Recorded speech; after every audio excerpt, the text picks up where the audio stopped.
Hello YouTube. So this is my first video outlining my argument for a theory of truth. This is a thesis, right? And it will be followed by an antithesis and a synthesis in proper Hegelian fashion. Uh, so the thesis is the standard sort of theory of truth, the most basic, the most common, sort of a quick and dirty theory of truth, typically known as the correspondence theory of truth. Now, the idea behind the correspondence theory of truth is that which is true is that which corresponds to reality, right? So something like the proposition snow is white is true if and only if snow is white, right? Now, what I want to point out is that this theory of truth, it works great in sort of colloquial, rough and ready situations. It is quite practical, actually. But it makes ontological assumptions that I think are difficult to sustain. Now, the picture of the world that's sort of inherent in the correspondence theory of truth is the idea that you have this thing called reality, right? Truth is that which corresponds to reality. So you have this thing called reality, and then we make propositions about reality, and those propositions may or may not represent this, right? Now, this obviously, again, works fairly well sort of most of the time. It also creates a situation, however, where this is somewhat mystical. It's inaccessible, kind of. All we can really do is approach this. It's like a limit, right? It's not something that we have direct access to, and this is obvious, right? So reality is supposed to be like reflected or somehow present or represented by what I experience as reality, right? Now, the trouble is, the classical philosophical problem with this idea is that reality is always already mediated by signs, like language, you know what I mean, symbols, meaning, etc., etc., etc., concepts, the act of cognizing, right? All of these things sort of play some role in constituting my experience of reality. And as such, I can't actually really make statements about reality, or at least you need to make a whole set of assumptions before you can start making statements. Now, I do want to say that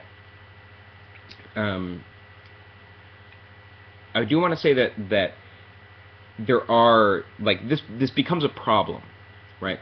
It becomes a problem because how do you guarantee that this reality out there that we're supposed to be corresponding to with our truth statements, how do you guarantee that anything about it, right? And you really can't. You like, there's no real way to do it. Now, Descartes maintains basically the correspondence theory of truth, and the only way that he can do it, right? The only way that he can get there is by invoking God.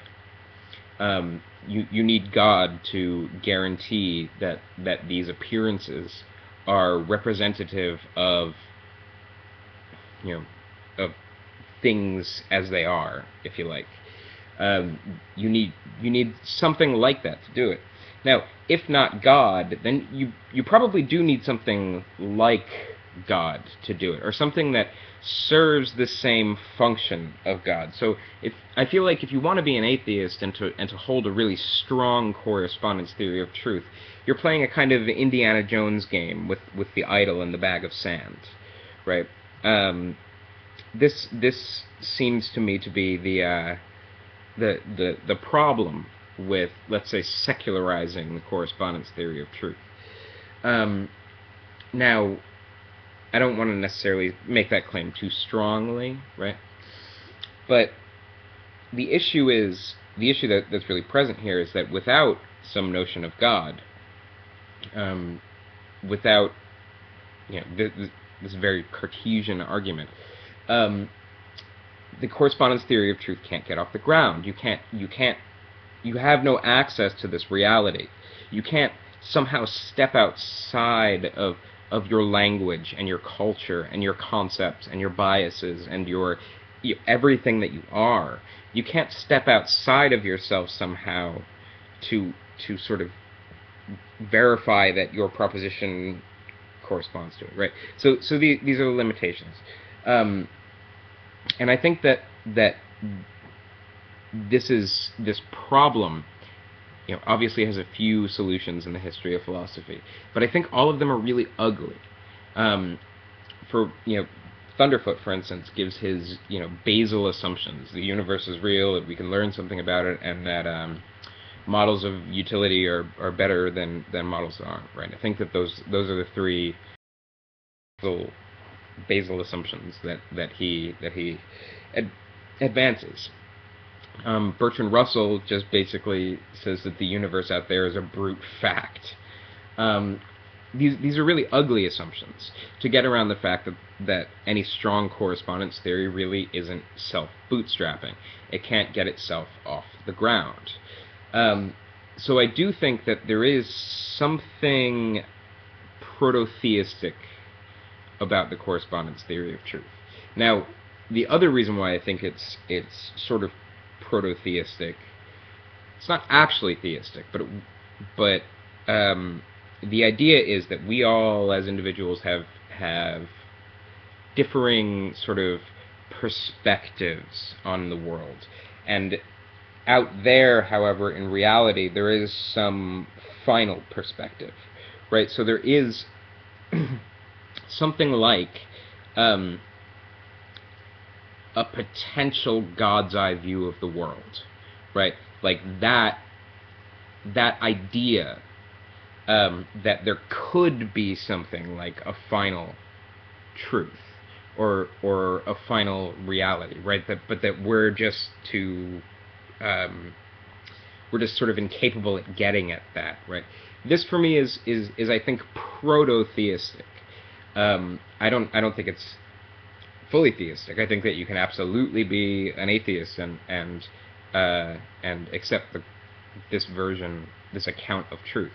But it's not that far from there to positing that there actually is something inhabiting that God's eye perspective. There is a subject entailed in that. So again, these are sort of the basic limitations of the correspondence theory of truth. The other thing that needs to be mentioned here is that the correspondence theory of truth is essentially two things. This is just sort of definitional. It's essentially two things. It's transcendent, right?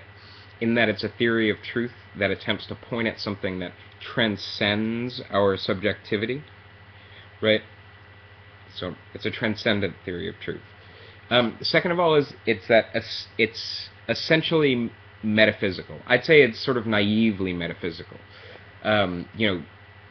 Once we take on the correspondence theory of truth, then we can ask these sort of naive metaphysical questions like, what is the chair, right? And we can expect to give an answer that's supposed to correspond to this transcendent reality, right? So you can play this kind of metaphysical game. Now, people sort of I think rightly feel like it smells of bullshit when you begin to really question foundations. It smells of sort of philosophical hand waving or something like this, or game playing, right? And I don't think that they're wrong to say that, right? But I think at the same time, these limitations are real limitations.